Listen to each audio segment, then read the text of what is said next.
Welcome to Penrose Learning, where we make understanding easy. In this video, I will explain how to unlock a Jeep Gladiator. The simplest way to unlock your Gladiator is by using the key fob. Just press the unlock button once to open the driver's door. If you need to unlock all the doors, simply press the unlock button a second time. This method is quick and convenient, especially when approaching your vehicle with your hands full. Make sure you are within a good range, typically within several feet, for the signal to reach your Jeep effectively. Sometimes, your key fob battery might be low, or you might prefer a traditional approach. In such cases, you can use the physical key. First, slide the small release button on your key fob to extract the hidden metal key.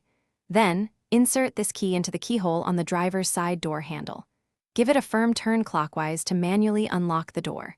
This ensures you can always access your Gladiator, even without the fob's electronic functions.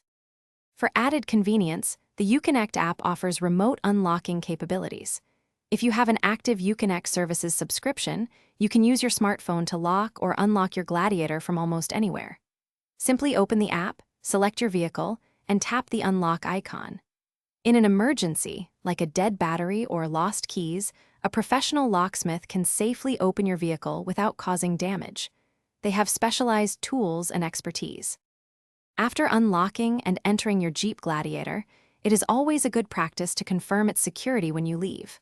Make sure all doors are properly closed and locked, either manually or with your key fob. Don't forget to check the tailgate as well, especially if you're carrying valuable items in the bed. Activating your vehicle's alarm system provides an extra layer of protection, giving you peace of mind knowing your Gladiator is secure. Thanks for watching. If this was helpful, leave a like and consider subscribing. See you next time.